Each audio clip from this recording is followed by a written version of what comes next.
안녕하세요. 책 데이트 시간입니다.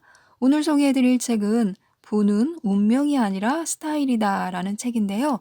디샹 지음 민지수 공김 마리서사에서 나온 책입니다. 습관은 돈을 찍어내는 기계가 되기도 하고 평생을 따라다니는 빚쟁이가 되기도 하는데요. 부는 모아둔 돈이 아니라 습관에서 오기 때문입니다. 그래서 모든 함정을 꿰뚫어 보고 사람의 마음을 통찰하는 부자의 방식과 습관으로 부자 스타일을 만들어야 합니다. 아무리 큰 부자라 해도 잘못된 습관 때문에 하룻밤새 큰 돈이 사라질 수 있기 때문에요. 습관의 큰 위력을 이해하고 가난한 스타일에서 부자 스타일로 부자의 습관과 행동을 익혀야 한다고 그 필요성을 말하고 있는 책입니다. 1부는요, 돈이 라면이라면 부자는 면발을 먹고 가난한 사람은 포장지만 가진다. 2부, 가난한 사람의 습관은 재물신도 쫓아낸다. 3부, 자본주의는 머니게임이 아닌 심리게임이다. 이렇게 총 3부에 36개의 글이 실려 있는데요. 저는 몇 개만 뽑아서 말씀드리도록 하겠습니다. 부자는 충분히 생각하고 행동한다. 위험을 감수할수록 부는 더 커진다.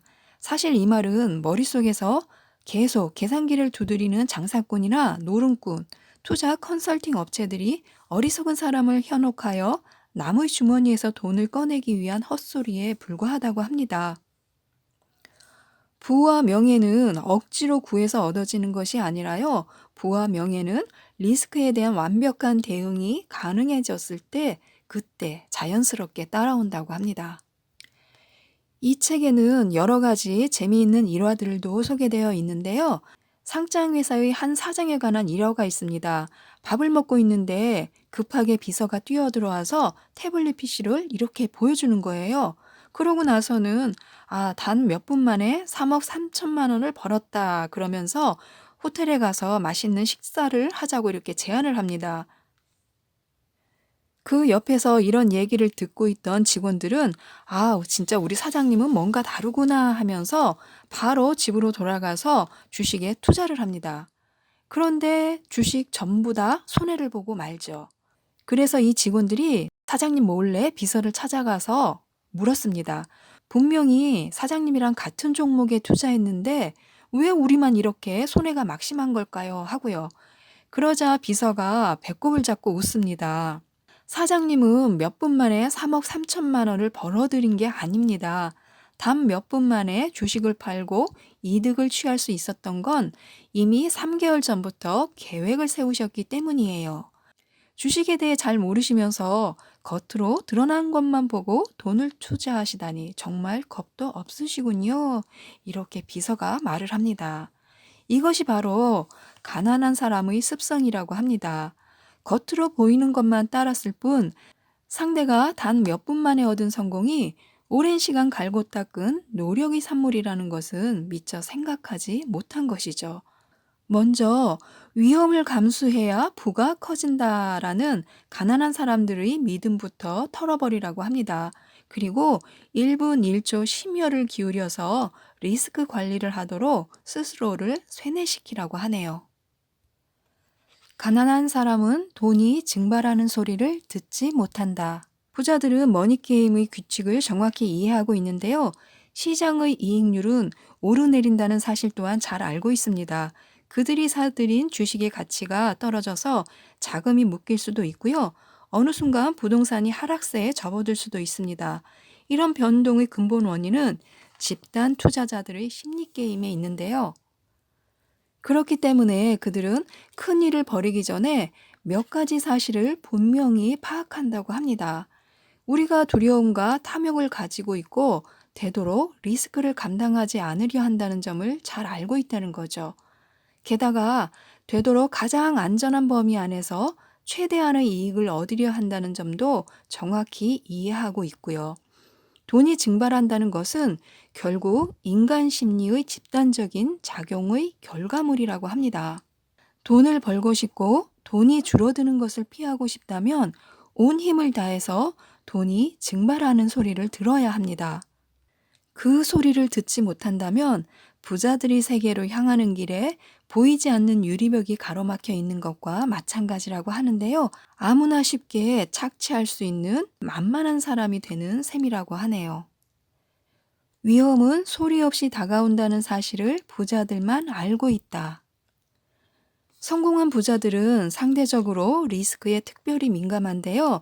그들은 리스크란 좀도둑과 같이 소리 소문 없이 다가오기 때문에 알아차릴 방법이 없음을 알고 있다고 합니다.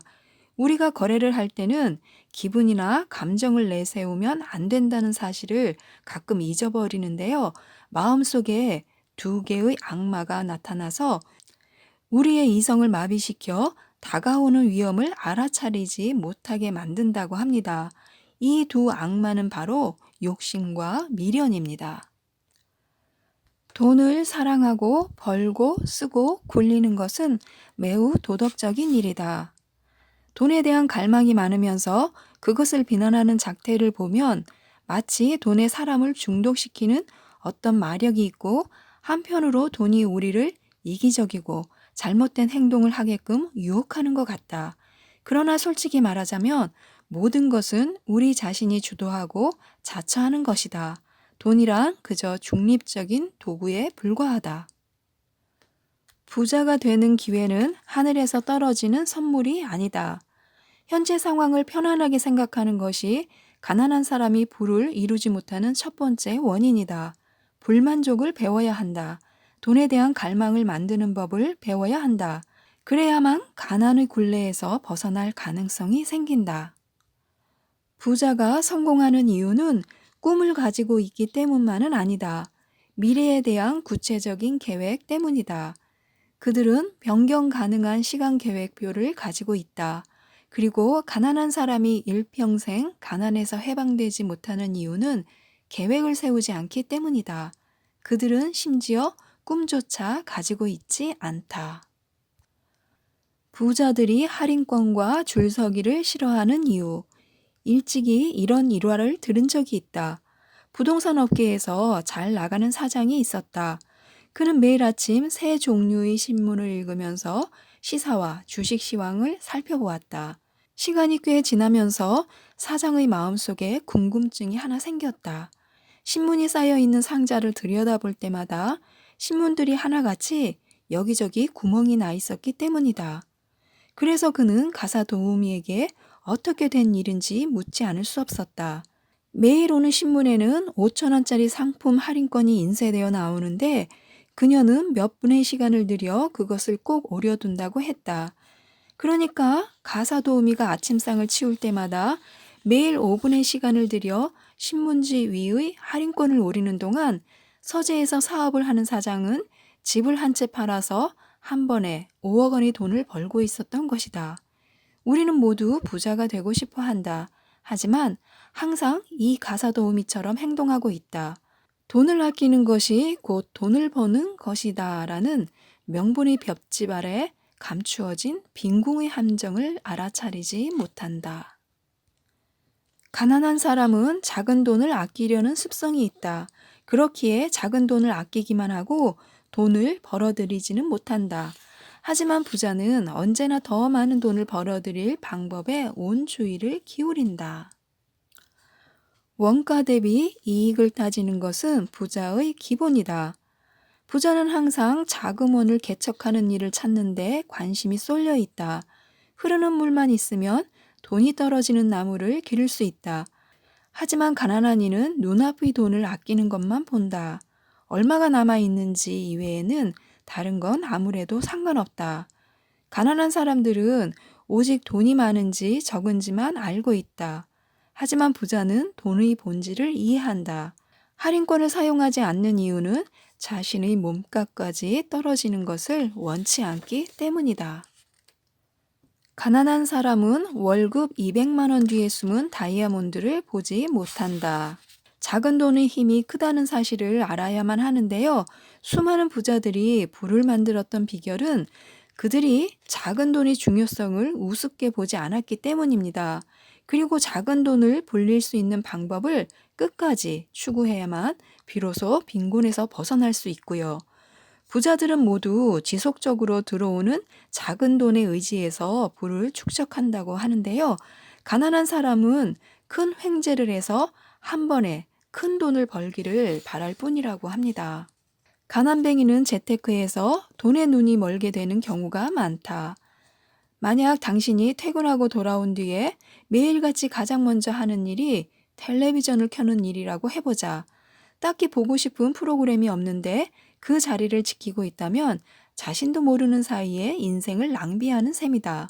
투자관리 재테크의 첫 단계는 적절한 시간 운영이다. 예를 들어 매일 밤 잠들기 전 30분을 재테크를 공부하는 데 쓸 수 있다. 투자 역시 마찬가지라고 하는데요. 시작할 때는 되도록 간단히 하고요. 눈앞의 투자 수단이 조금씩 변화하는 것을 이해할 수 있게 될 때까지 기다리라고 합니다. 그리고 다시 개인 재테크 목표를 조합해서 전체적인 계획을 세우고요. 고급 안목, 좋은 사교 기술, 건강을 지키는 것은 부를 늘리는 중요한 요인이다. 가난한 사람과 부자는 모두 인맥이 곧 돈맥이라는 사실을 알고 있습니다. 하지만 가난한 사람의 인맥은 대부분 가지런하지 못하죠. 부자의 인맥은 품질 보증된 경우가 많아서 돈줄로 연결될 수 있는 것이라고 합니다. 뿌린 대로 거둔다는 말이 있잖아요. 가난한 생각은 자신의 인생에 심은 씨앗이라고 합니다. 어떤 비료를 주더라도 결국 부라는 과실을 맺을 수 없지요. 그래서 지금 당장 씨앗을 부에 대한 생각으로 바꿔야 하는데요. 그러면 생각 자체가 근본적으로 바뀌고요. 그리고 결국에는 부자의 인생이라는 꽃을 피우기 시작한다고 합니다. 부자의 돈은 편의점과 같이 365일 24시간 문을 닫지 않는다. 한 끗 생각의 차이가 가난의 길로 들어설지 부자의 길로 나아갈지를 결정한다. 당신 머릿속에서 가난한 사람의 사고방식을 싹 지워버려야만 돈이 충분하지 않은 모진 고난의 기운에 일평생 빠지지 않을 수 있다. 늦은 것은 없다. 바꾸려 하지 않을 뿐이다. 어떤 생각이나 습관이라도 교정이 가능하다. 가난뱅이의 습관을 벗어나고자 굳게 마음을 먹기만 한다면 당신의 돈과 재산은 더욱 튼튼해질 수 있다. 타고난 팔자가 좋지 않다면 출발선에서 이긴 것이다. 타고난 운명에 고개 숙일 필요는 없다고 합니다. 흙수저로 태어났어도요, 얼마든지 성공할 수 있다는 얘기입니다. 유명한 아침 식사 브랜드 홍해의 회장인 허창빈은요, 자신만의 노예 철학을 가지고 있다고 합니다. 어린 시절부터 배워야만 성공한다는 사실을 알고 있었는데요. 쉬지 않고 자신의 이용 가치를 끌어올렸다고 하는데요.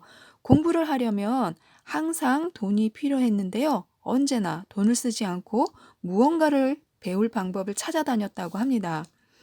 예를 들어서 자동차를 운전하는 법을 배우고 싶다면 자진해서 사장의 세차를 도왔고요. 매번 차를 운전해 수도꼭지가 있는 곳 근처로 차를 모는 그런 기회를 이용해서요. 매분, 매초 운전하는 법을 배웠다고 합니다.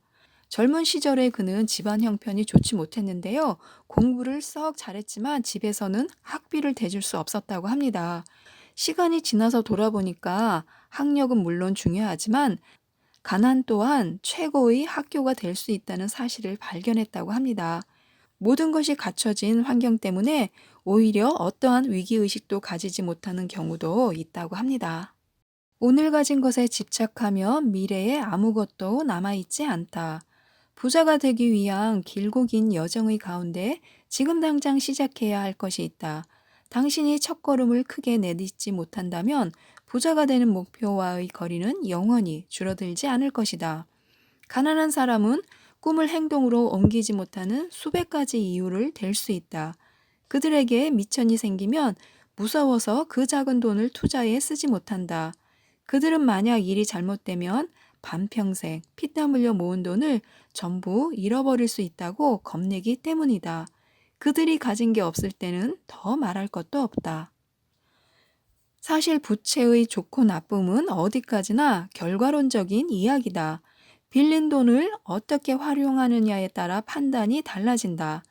만약 자본금보다 큰 이익을 얻는다면 현재의 빚은 미래의 성공 요인이 된다. 모든 사람은 부자가 될 기량을 가지고 있다. 단지 가난한 사람은 언제나 미래의 어느 날 어떤 계기로 인해 갑자기 부자가 될 것을 바라고만 있다. 하지만 그런 기회는 사실 매일같이 우리 주변에서 생겨나는 것이다. 가난한 사람의 눈에는 그 기회들이 가려져 보이지 않을 뿐이다. 기회비용이 어떻게 변하든 당신이 무엇을 고르는지가 가장 중요하다.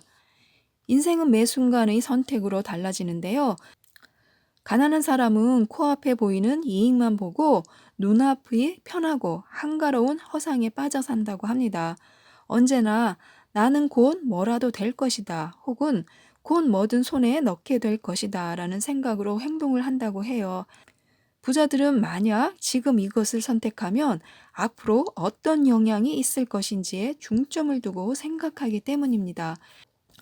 그렇기 때문에 누구나 기회비용을 근거로 선택해야 한다는 원칙은 같지만 그 결과에서 천양지차가 난다고 하네요. 부자는 실패를 통해 자신이 이해하지 못했거나 알지 못했던 일들을 배운다. 운명이란 당신이 생각하는 것처럼 그렇게 신비로운 것이 아니다. 그것은 우리가 정복할 수도 있고 바꿔나갈 수도 있다.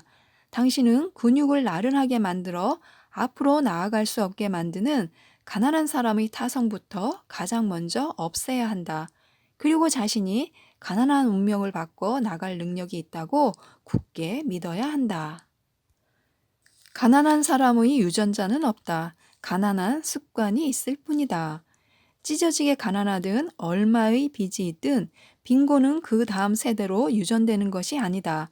진정으로 대물림되는 것은 바로 가난한 사람의 습관이다. 가난은 운명으로 정해지는 것이 아니다. 하지만 가난한 사람의 후손은 선천적인 관념의 결함으로 인해 후천적인 능력에 영향을 받는다. 세상의 많은 것을 보고 듣지 못한 아이는 많은 기회를 잡지 못한다. 그대로 여러 세대에 걸쳐 빈곤한 상태에 빠져들게 된다. 넓은 세상은 한 개인의 의지로 변하는 일이 없다. 가난의 운명에서 벗어나고 싶다면 부자에 의해 돌아가는 세계로 녹아 들어가야 한다. 뿐만 아니라 그들이 생각하는 대로 생각해서 부와 가난한 사이의 거리감을 다스려 당신의 가난을 야기한 원인을 찾아내야 한다. 많은 선택지를 확보하는 것이 부자가 되는 열쇠다. 부자는 하나의 목표를 이루기 위해 그 목표에 도달할 수많은 방법을 강구한다. 심지어 이해득실을 모두 따져본 뒤에 결정을 내릴 때 그것이 일상생활의 아주 사소한 결정이라도 부자는 단일한 사고를 통해 이를 처리하지 않는다. 수중에 돈이 없을 때 가난한 사람은 브레이크만 밟아댄다. 그들의 머릿속을 꽉 채운 것은 어떻게 하면 제한된 돈과 자원으로 가장 안락한 생활을 할 수 있을지에 대한 고민이다. 그들은 자신이 가진 돈으로 위대한 무언가를 만들어낼 생각은 감히 하지 못하는 것이다. 돈이 없다면 돈 쓰는 것을 줄이면 그만이라는 소극적인 생각으로는 일평생 가난에 질질 끌려다니게 된다. 하지만 부자는 수많은 선택지를 가질 수 있다. 설사 가난한 사람과 똑같은 조건에 놓이게 된다 해도 여러 가지 선택지들을 통해 자유자재로 자신을 제어할 수 있게 된다. 부자들은 돈을 지배한다. 생활에 매여 돈에 지배당하지 않는다. 똑같은 출발선에서 시작했다 해도 회전판 위에서 인생의 방향을 지배할 수 없다면, 끊임없이 돈을 통제해 모든 결정을 내릴 수 없다면 당신은 평생 돈 때문에 옴짝달싹 못하게 된다. 이렇다 할 성과를 낼 방법이 없다.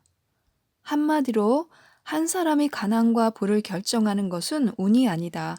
그 자신의 안목과 선택에 달려 있다. 큰 돈을 버는 과정은 그저 전진 아니면 후퇴를 하는 식으로 단순하지 않다. 모든 면을 살펴보고 선택하는 과정을 통해 자신에게 가장 이익이 되는 방향으로 전진해야 한다. 읽다 보면 돈의 진짜 가치에 대해서 눈을 뜨게 되는데요. 내가 지금까지 가지고 있던 돈의 가치와 정반대되는 내용에 조금 당혹스러울 수도 있습니다. 물론 대만 작가의 글이기 때문에요. 우리나라 문화와 다를 수 있다는 점을 감안하고 읽는다 해도요. 상당 부분에서 가난함을 몰고 다니는 습관을 버려야겠다는 결심을 하게 만들었습니다. 늘 해오던 습관대로 돈을 쓰고 돈을 바라보았다면요. 이제는 새로운 수입을 끌어들여야 할 때고 그러기 위해서는 좀 더 부자의 생각 방식과 행동 습관을 눈여겨볼 필요가 있습니다. 지금 하는 공부가 지금 관계를 맺고 있는 인맥이 5년 후, 10년 후 어떤 형태로 가치를 더할지 알아보기 위해서라도요, 이 책을 꼭 읽어보시기 바랍니다. 이상 책데이트였습니다. 감사합니다.